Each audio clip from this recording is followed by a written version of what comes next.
I guess the one good thing about coming into St. Paul's Catholic Church and having no HVAC on is we're not so much tempted to judge the other people around us because we're too cold to think about anything else. So, except we can judge Alberto. It's his fault it's still not going. Let's look at the scenario of what Christ lays out in this parable. These two people, just like us, every one of us, coming into the church to pray. And what is the distinction that Christ lays out between these two individuals? One was convinced that he was a good person. The other one was convinced that he was a sinner. One, Christ said, spoke a prayer to himself of praise. The other wouldn't even lift his eyes to God out of shame for his own sins. One considered all the good things that he had done, which led him to judge those around him. The other thought only of his own sins and prayed, "Oh God, be merciful to me, a sinner." And finally, one walked away justified in himself and yet condemned by God. The other remained in the church in his identity as a sinner and yet justified by God. And so what is the fundamental temptation here that Jesus is really calling our mind to, warning every single one of us about? And it's from that opening line of what he says right before he speaks this parable. It says, Jesus addressed this parable to those who were convinced of their own righteousness and despised everyone else. It's a very real danger of being convinced that we are better, that we are righteous in the eyes of God because of our own merits, because of our relationship with him. I don't know if you've noticed this, but the more we can compare ourselves to others, oftentimes the better we can feel about ourselves. I went through my entire high school and college experience thinking I was a really good Catholic, even though I went to Mass a couple times a year, because I was surrounded by pagans. All my friends were pagans. So I would always think to myself, well, at least I'm not like them. There's some Christmas and Easter Catholic out there looking at atheists thinking, they really need Jesus. If you can imagine that. It's like when we compare ourselves to other people, we often give ourselves a lot more credit. But that there's something about needing to compare ourselves that is a true human experience. And that's why we have these images of the saints around us. St. Benedict said that the true heart of the church, the true image of the church lived out from century to century, is in the lives of the saints. If we just took time to compare our lives and our faith to the saints around us, I think that would give us a much more realistic perspective of where I actually stand in my walk with Christ. What's the first thing you get when you go to the gym? When you start going to the gym on a regular basis? Gains, muscles, pride, vanity? No, you get body dysmorphia. It's great, And then from that, the more you work out, the more you get body dysmorphia, and then you just keep going and going. But all the while, you're getting stronger and stronger. We need a healthy dose in the Catholic Church of soul dysmorphia, I think. We need to take more time to look at the great saints and what they're doing and feel our inadequacies. Our greatest strengths usually come from where we feel a little more self-conscious about where we can grow. And that's the great danger. Once I think I'm set, once I think I'm good enough, I stop striving for more. We should never be convinced of our own righteousness. I was thinking about this in light of the fact that I'm going on a pilgrimage. I'll be leaving tomorrow, and I'm sorry I haven't talked to anybody about this because I haven't been thinking about it. I literally just got back last night from the women's retreat, silent retreat. They're still out there praying at Marymount, so it's just been a lot of things going on. But I'll be leaving tomorrow morning with Father Paco Godinez and his parish from Fruitland, Corpus Christi. About 40 of them are going to Rome, and I said I'd come along as a chaplain.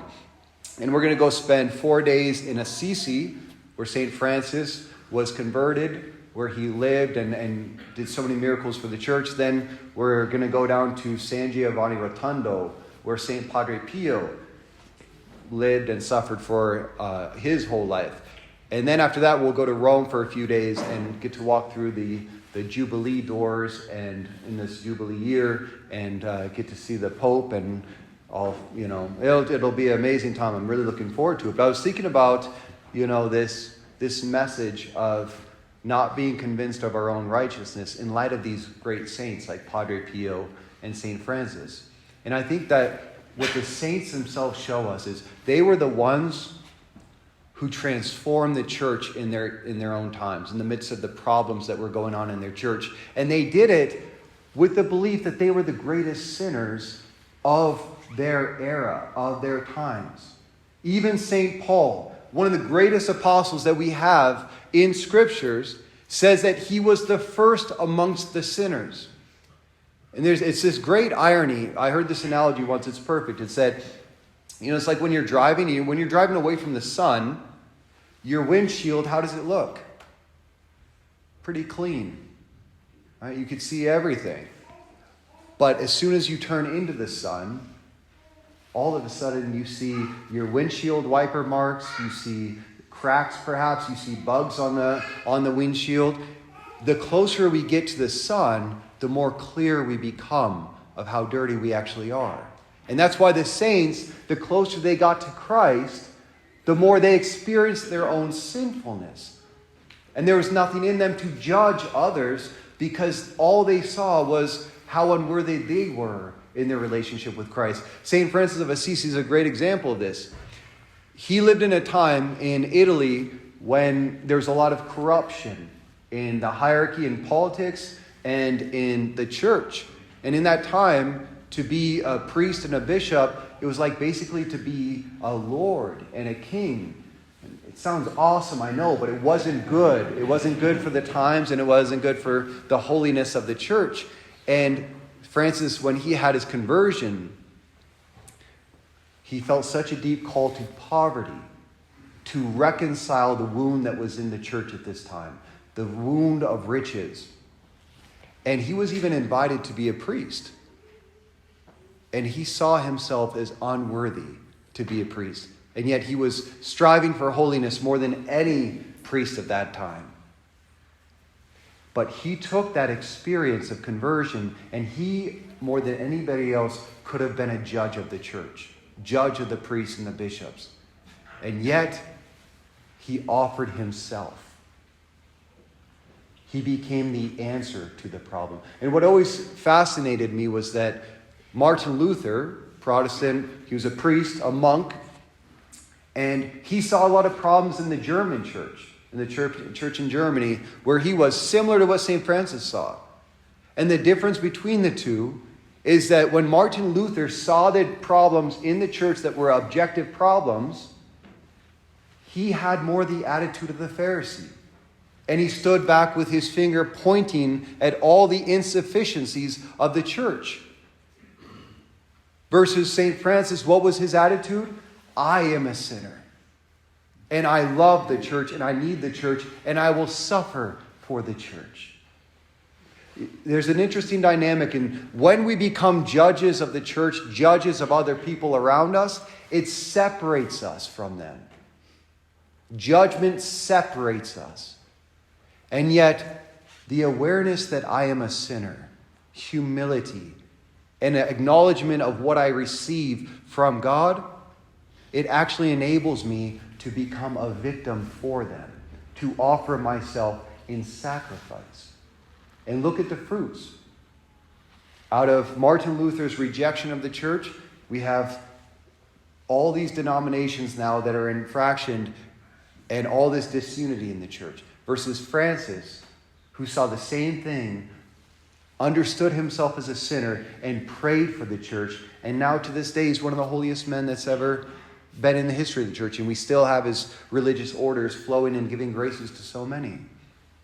Same thing with Padre Pio. Padre Pio is a man, I've talked about him before. If you don't know about him, just take some time to look him up. He's the Pope, the priest that converted me in my life back to the faith. First time I ever wanted to be a priest was when I saw his example. But in 1913, Jesus appeared to him. It's one of the few apparitions that he ever talked about. And Jesus appeared to him, and he said that he saw Christ looking at all these priests and bishops. And he had tears running down his eyes. And he saw how sorrowful Christ looked. And this is what he said. Jesus drew back from the crowd of priests with an expression of great disgust on his face and cried out, "Butchers." Butchers, like you're butchering my sheep. You are supposed to feed my sheep. You're actually destroying it. Then turning to me, he said, "My son, do not think that my agony lasted only 3 hours on the cross.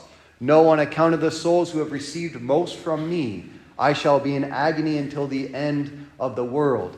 And then he asked Padre Pio to bear his stigmata for 50 years as a sign for the church that Christ is still present in his priesthood, still present in the Eucharist, in the sacrifice, still present in the mercy that flows from confession. Padre Pio had all the reason in the 20th century, one of the bloodiest centuries, one of the times when more priests left the priesthood than almost any other time in the history of the church, to be a judge of the church, to look at the graces that he'd received and rest in that. But Padre Pio saw himself as the greatest sinner because he said, if anyone else, any other priest received the graces that I received, they'd be far holier than me. And it was that attitude of humility that enabled him to offer his life as a sacrifice for the church. That's the attitude of the saints. The graces they received didn't lead them to judgment upon the church or judgment upon others, but to be prayerful intercessors for them. And another example comes from servant of God, Elizabeth Lazarus. I'm not going to go too deep into her story, but I think it's a really beautiful example of marriage. Her husband, Felix, they really fell in love. It was a very passionate relationship when they were younger. They both weren't too interested in religion, but were both Catholics. And they got married. She had a deep conversion at the same time when he became won over by more the Marxist movement. And he became a staunch atheist. There could be no crucifixes in their house. The name of Jesus couldn't even be spoken in their house. He tried everything he could to quench the faith in his household. And this is after they've been married now, she had all the right to judge him, to judge the immoral life that he was living, to judge his atheism. And yet, this is what she wrote in her diary. She kept a diary. It's very long, but these are a few things. She said, "I will love my husband. I will suffer for my husband, and I will pray for my husband, and I will let God do the rest." So she offered every humiliation, every rejection, every time he ridiculed the church and Christ. And she wrote, "My mission is to love him enough to bring him to God." So in all that, she never let her heart be hardened against her husband. Now, after her death, what's really beautiful is Felix, he found her diary that she had written. And he realized how much she was suffering. He didn't realize it before, how much his atheism had caused her so much pain and how much patience she had endured in him. He began to pray for the first time in years. He later on converted back to the Catholic faith and even became a Dominican priest. Right? And that's the power of the saints. And so I really invite us all to examine, number one, do I know myself as a sinner? Like, is that the first thing I think about when I come into the presence of Christ? I don't deserve this. I don't deserve the Catholic faith. I don't deserve to be where I am right now. It's all a product of your mercy upon me. And number two, does my experience of Jesus Christ and the graces I've received in the church, is it leading me to have a spirit of judgment upon the church, judgment upon the community? God forbid, judgment upon your priest. Or is it leading you to intercede and pray for the church? to humble ourselves before the church. There is only one innocent individual in this church. Only one without sin. And that is Jesus Christ in the Holy Eucharist. He's the only just one. And we are all sinners. We're all poor sinners. But if Jesus Christ, the just one, the only innocent one, was the first model, because he did not come into the world to judge the world, to condemn the world, but rather to offer his life for the world. Imagine what our church would be, what our families would be, what our relationships would be if we had the same opinion about ourselves.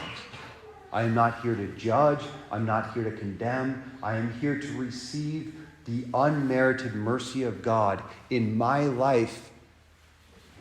And I am here to pray and intercede and offer myself for those that he has put into my life, for this time in the history of the church. That was the attitude of the saints. That was the attitude of Jesus Christ. And when we come forward to receive him in Holy Communion, let us pray for the gift of that humility and that attitude wherever we are in our own life. O God, be merciful to me, a sinner.